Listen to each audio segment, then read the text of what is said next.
அனைவருக்கும் வணக்கம். கும்பராசிக்காரர்களுக்கு மார்ச் 1ஆம் தேதி முதல் உலகத்தின் எந்த மூலையில் இருந்தாலும் பிரச்சனைகள், எந்த இடத்தில் இருந்தாலும் பிரச்சனைகள் இல்லாத இடமே இல்லை, அதே போன்று தீர்வு இல்லாத பிரச்சனையே இல்லை என்று சொல்லக்கூடிய வகையில் கும்பராசிக்காரர்களுக்கு இந்தந்த விஷயங்கள் அமைய போகின்றன மார்ச் மாதத்தில் என்பதை சற்று விரிவாக பார்க்கலாம் வாங்க. கும்பராசிக்காரர்களை பொறுத்த வரைக்கும் இந்த உலகத்தில் பிரச்சனை இல்லாத இடமே இல்லை என்றுதான் சொல்ல முடியும். ஆனால் அதே சமயம் எந்த பிரச்சனையாக இருந்தாலும் அதற்கான சரியான தீர்வு நிச்சயமாக உண்டு என்பது உறுதி செய்யப்பட்ட ஒன்றாக பார்க்கப்படுகிறது. எனவே கும்பராசிக்காரர்களுக்கு இந்த மார்ச் மாதத்தில் ஏற்படக்கூடிய கிரக மாறுதல் மாதத்தின் துவக்கத்திலேயே மார்ச் 2ஆம் தேதி அன்று சிம்மராசியில் வீற்றிருக்கக்கூடிய புதன் 2ஆம் இடமாகிய தனஸ்தானத்தில் நுழைகிறார். அதே சமயம் அவர் நீச்சம் பெறுகிறாருங்க. இது சாதகமற்ற, அதே சமயம் சாதகமான ஒரு அமைப்பாகவும் பார்க்கப்படுகிறது. அது மட்டுமல்லாது 8ஆம் தேதியிலிருந்து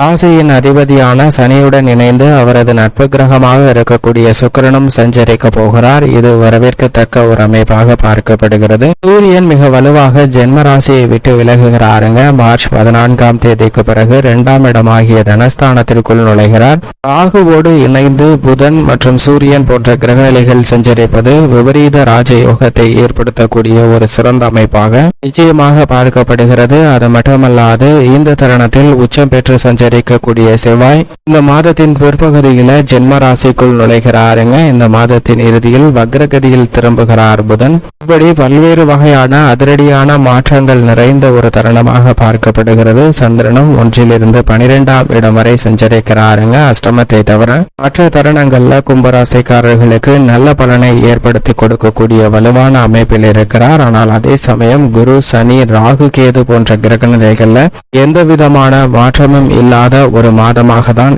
இந்த மார்ச் மாதம் அமைகிறது. இப்படி கிரகநிலைகளின் அமைப்பு இருக்க இந்த தருணத்துல கும்பராசிக்காரர்களுக்கு பிரச்சனையே இல்லாத இடம் இல்லை என்று சொல்லக்கூடிய வகையில் எந்த விஷயம் அமைய போகிறது. உதாரணமாக ஒரு நபர் ஒருத்தர் இருக்கிறார், அவருக்கு வேலை இல்லை என்பதுதான் மிகப்பெரிய பிரச்சனையாக பார்க்கப்படுகிறது. பொருளாதார ரீதியாகவும் பல்வேறு வகையான அவமானங்கள், போராட்டங்கள், சிக்கல்கள் போன்ற அனைத்தையும் தனக்கு வேலை இல்லை என்பதால் சந்தித்து கொண்டிருக்கிறாருங்க. எனவே நிச்சயமாக மிக விரைவில் வேலையில் சேர வேண்டும் என்று பல்வேறு நிறுவனங்கள்ல விண்ணப்பம் செய்கிறார். அனைத்து நிறுவனங்களிலும் விண்ணப்பம் நிராகரிக்கப்பட்டாலும் கூட தன்னுடைய தொடர் முயற்சியை தொடர்ந்து முயற்சி செய்து கொண்டிருக்கக்கூடிய அந்த நபருக்கு ஒரு நிறுவனத்தில் இருந்து பணி ஆணையானது வழங்கப்படுகிறது. அதை பார்த்தவுடன் தன்னுடைய கஷ்டம், தொல்லை அனைத்தும் தீர்ந்து விட்டதே என்று மற்றற்ற மகிழ்ச்சி கொள்கிறாருங்க. அப்படி மகிழ்ச்சி கொண்டவர் அந்த பணியில் மகிழ்ச்சியுடன் இணைந்து பணியாற்ற தொடங்குகிறார். அப்படி துவங்கிய அந்த நபருக்கு சில மாதங்களுக்குள்ளே மிகப்பெரிய பிரச்சனையாக வந்து நிற்பது பொருளாதார ரீதியாக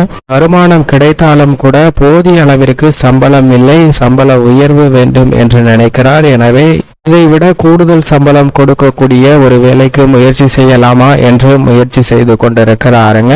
சம்பளம் பற்றாக்குறையால் பல்வேறு விதமான சிரமத்தையும் பிரச்சனைக்கும் உள்ளாகிறார். எனவே அதை சரி செய்வதற்காக அந்த இடத்தில் இருந்து அதைவிட கூடுதலாக சம்பளம் கொடுக்கக்கூடிய ஒரு இடத்திற்கு மாறுகிறார். அப்படி மாறியவுடன் அவருக்கு பொருளாதார ரீதியாக நிறைவு ஏற்படுதுங்க. பல்வேறு வகையான சிக்கல்கள், சிரமத்தில் இருந்து வெளிவருகிறார். மகிழ்ச்சியுடன் அதிக சம்பளத்தை திருப்திகரமாக செலவு செய்து மகிழ்ச்சியுடன் இருக்கிறாருங்க. ஆனால் அங்கு சில நாட்கள் ஓட இங்கும் ஒரு பிரச்சனை ஏற்படுகிறது. என்னவென்று பார்த்தால் ஊதியம் போதுமான அளவிற்கு நிறைவாக இருந்தாலும் கூட அந்த நபருக்கு மதிப்பும் மரியாதையும் துளி அளவு கூட கிடைக்கவில்லைங்க. அந்த இடத்தில் என்னடா நம்மளை இப்படி கேவலமாக நடத்துகிறார்களோ என்று எண்ணி வருத்தப்படுகிறார். எனவே இந்த பிரச்சனைக்காக தீர்வு காண முயற்சி செய்ய வேண்டும் என்று நினைக்கக்கூடிய அந்த நபர் அந்த இடத்தை விட்டு மதிப்பும் மரியாதையும் கொடுக்கக்கூடிய ஒரு இடமாகவும் இருக்க வேண்டும், அதே சம்பளம் ஊதியமும் அதிகமாக கொடுக்க வேண்டிய ஒரு இடமாக இருக்க வேண்டும் என்று இந்த இரண்டும் கிடைக்கக்கூடிய ஒரு இடத்தில் செய்கிறாருங்க. இந்த சமயம் என்பது அவருக்கு மிகுந்த மகிழ்ச்சியை ஏற்படுத்தி கொடுக்கிறது. ஏனென்றால் எதிர்பார்த்தபடியே ஊதிய உயர்வும் மதிப்பும் மரியாதையும் மிக சிறப்பாக கிடைக்கிறது என்று மற்றற்ற மகிழ்ச்சியில் இருக்கிறார். அங்கு சில மாதங்கள் உருண்டோடுகின்றன. ஆனால் அந்த இடத்திலும் ஒரு பிரச்சனையை சந்திக்க இருக்கிறாருங்க. என்னவென்றால் அனைத்து வகையிலும் மதிப்பும் மரியாதையும் கிடைத்து சம்பளமும் அதிகமாக கிடைத்து கைவிடுக்கவே நேரமில்லாமல் உழைக்க வேண்டிய ஒரு சூழ்நிலையாக மாறிவிட்டது என்று வருத்தப்படுகிறாருங்க. அதனால் ஆரோக்கிய தொல்லைக்கு உள்ளாக்கப்படுகிறார். எனவே இந்த ஆரோக்கிய தொல்லையை விட்டு விலக வேண்டும் என்று நினைத்து அங்கிருந்து வேறொரு இடத்திற்கு முயற்சி செய்து அங்கு மாறுகிறாருங்க. இப்படி ஒவ்வொரு இடமாக மாறிக்கொண்டு சென்றாலும் கூட உலகின் எந்த மூலைக்கு சென்றாலும் அந்த நபரே ஏதோ ஒரு வகையில் ஏதோ ஒரு பிரச்சனை ஏதோ ஒரு தொல்லை அவரை துரத்தி கொண்டே இருக்கும் என்பதுதான் யதார்த்தமான உண்மையாக பார்க்கப்படுகிறது. ஏதோ ஒரு வகையில ஏதோ ஒரு ரூபத்துல ஒரு பிரச்சனை அன்றாடம் ஏதோ ஒரு விதத்துல துரத்தி கொண்டே இருக்கும் என்பதுதான் வாழ்வில் யதார்த்தமான உண்மையாக பார்க்கப்படுகிறது. அப்படி பிரச்சனைகள் துரத்தி கொண்டே இருக்கும் போது நாம் ஓடிக்கொண்டே இருந்தால் நிச்சயமாக அவற்றில் வெற்றி பெற முடியாதுங்க. அந்த பிரச்சனைகளை துணிச்சலுடன் தைரியத்துடன் நின்று எதிர்கொள்ள வேண்டும். ஜென்ம சனியின் ஆதிக்கத்தில் இருக்கக்கூடிய கும்பராசிக்காரர்களுக்கும் அதுபோன்றுதான் பல்வேறு வகையான பிரச்சனைகள் நிச்சயமாக வாழ்வில் நிறைந்திருக்கும் என்பதில் சந்தேகமே இல்லை. அப்படி நிறைந்திருந்தாலும் கூட அவற்றை துணிச்சலுடன் எதிர்கொள்ளும் போது நிச்சயமாக அவற்றில் மிக சிறந்த முன்னேற்ற வாய்ப்பு கிடைப்பதற்கான யோகம் உண்டு. என்றால் அத்தனை பிரச்சனைகளையும் இருக்கக்கூடிய இடத்திலிருந்து தீர்வு காண்பதற்கான வாய்ப்பை நிச்சயமாக கிரகநிலைகள் உறுதிப்படுத்துகின்றன. எனவே பிரச்சனைகளை பார்த்து ஓடிக்கொண்டே இருந்தால் உலகத்தின் எந்த மூலைக்கு சென்றாலும் அவை தீராதுங்க. பிரச்சனையை துணிச்சலுடன் எதிர்கொள்ளும் போது அவற்றை தீர்வு காண்பதோடு மட்டுமல்லாது மகிழ்ச்சி நிறைந்த ஒரு தருணமாகவும் மாற்றிக்கொள்வதற்கு வாய்ப்பு இருக்கிறது.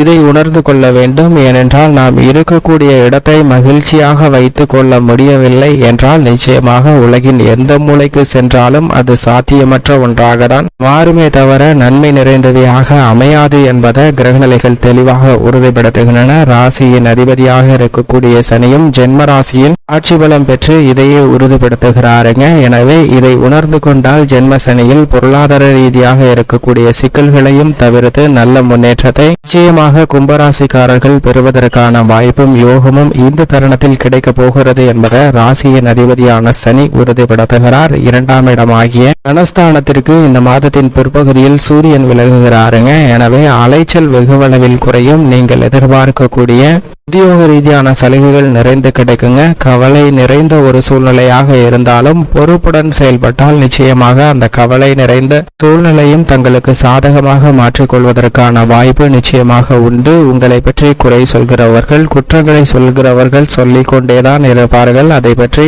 நிச்சயமாக கவலை கொள்ள வேண்டாங்க. அவை அனைத்தும் மிக விரைவில் மாறும். உங்களுடைய பணியை நீங்கள் சிறப்பாக செய்யுங்கள். சனி பகவான் ஜென்ம ராசியில் ஆட்சி பலம் பெற்றிருப்பது ஒரு வகையில் யோகம்தான். எனவே உத்தியோக ரீதியாக தொழில் ரீதியாக பல பிரச்சனைகள் சந்தித்தாலும் அது ஒரு மிக சிறந்த அனுபவமாக நிச்சயமாக மாறுகிறது. நிதி நிறுவனங்களின் ஒத்துழைப்பு சற்று சாதகமாகவும் சாதகமற்ற ஒரு சூழ்நிலையும் தான் ஏற்படுத்தி கொடுக்குங்க. எனவே எந்த சூழ்நிலையோ அதற்கு ஏற்றாற்போது உங்களது முடிவுகளை எடுத்தால் மிக சாமர்த்தியமான நல்ல பலனை நிச்சயமாக பெற முடியும். கடன் சார்ந்த தொல்லைகள் நிச்சயமாக குறைவதற்கான வாய்ப்பை ராசியின் அதிபதியான சனி ஏற்படுத்தி கொடுப்பாருங்க. அவருடன் சுக்கிரனும் இணைகிறார்.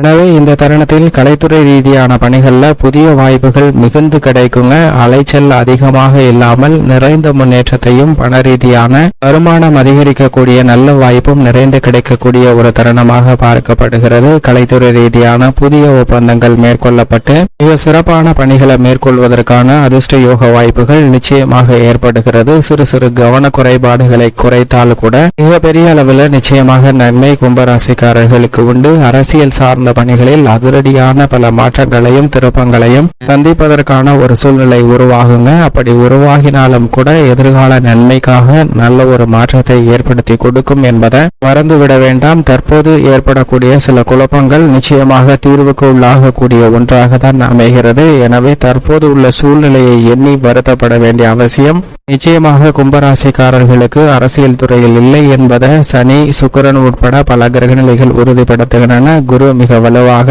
சகாயஸ்தானத்தில் சஞ்சரித்தாலும் மிக விரைவில் சுகஸ்தானத்தில் நுழைய இருக்கிறார். இன்னும் 45 நாட்களுக்குள் சுகஸ்தானத்தில் நுழைய இருக்கக்கூடிய குருவின் அமைப்பு என்பது நிச்சயமாக மிக பெரிய அளவில் குடும்ப ரீதியாக நன்மையும் சுப நிகழ்வுகளை மிக சிறப்பாக ஏற்படுத்தி கொடுக்கக்கூடிய வாய்ப்பையும் யோகத்தையும் விளைவிக்கிறது. குடும்ப ரீதியாக சந்திக்கக்கூடிய பல பிரச்சனைகள் அனைத்தும் நிச்சயமாக குறையுங்க. நீங்கள் முயற்சி செய்யக்கூடிய நல்ல வரன் தேடுதல் மற்றும் குடும்ப முன்னேற்றத்திற்காக எந்த முயற்சியாக இருந்தாலும் அவற்றில் காரிய வெற்றி உண்டு. எதிர்பார்த்து கொண்டிருக்கக்கூடிய புத்திர பாக்கியமும் ஜென்மசனியின் ஆதிக்கம் இருந்தாலும் கூட இந்த தருணத்தில் நிச்சயமாக கிடைக்கக்கூடிய ஒரு இனிமையான தருணமாக அமைகிறது என்பதை குரு உறுதிப்படுத்துகிறாருங்க. அது மட்டுமல்லாது ராகு 2ஆம் இடமாகிய தனஸ்தானத்தில் குடும்பஸ்தானத்தில் வாக்குஸ்தானத்தில் அமர்ந்திருக்கிறாருங்க. ராகு விபரீதமான பலனை கொடுக்கக்கூடிய ஒரு அமைப்பில் இருக்கிறார். எனவே சற்று கூடுதல் கவனமும் விழிப்புணர்வும் மிக முக்கியமாக தேவைப்படுகிறது. வார்த்தைகள்ல அதீத கவனத்துடன் இருங்க. ஆனால் அஷ்டமத்தில் கேது இருக்கிறாருங்க.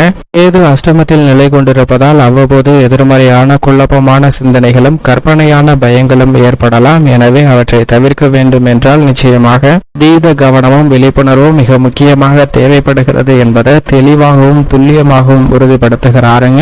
செவ்வாயின் அமைப்பு பெரும்பாலும் சாதகமாக தான் இருக்கிறது. பெண்மணிகளை பொறுத்தவரைக்கும் குரு சுக்கிரன் ஆகிய 2 கிரக நிலைகளும் மிக பெரிய மாற்றத்தை ஏற்படுத்தி கொடுக்கக்கூடிய ஒரு அமைப்பில் மிக விரைவில் சந்திக்க போகின்றன. எனவே இந்த தருணம் என்பது கும்பராசிக்கார பெண்மணிகளுக்கு நல்ல பலனை கொடுக்கும். மேலும் சாதகமாக மாற்றிக்கொள்ள நிச்சயமாக கும்பராசிக்காரர்கள் வாரத்தில் வியாழக்கிழமை விரதமிருந்து அருகாமையில் உள்ள வினை தீர்க்கும் விநாயகர் ஆலயம் சென்று தீபமேற்றி வழிபாடு செய்யுங்கள். நிறைந்த நன்மையும் முன்னேற்றமும் தங்களுடைய வாழ்வில் நிச்சயம் இனிதாக கிடைக்கும் என்பதில் சந்தேகமே இல்லை. கும்பராசிக்காரர்களுக்கு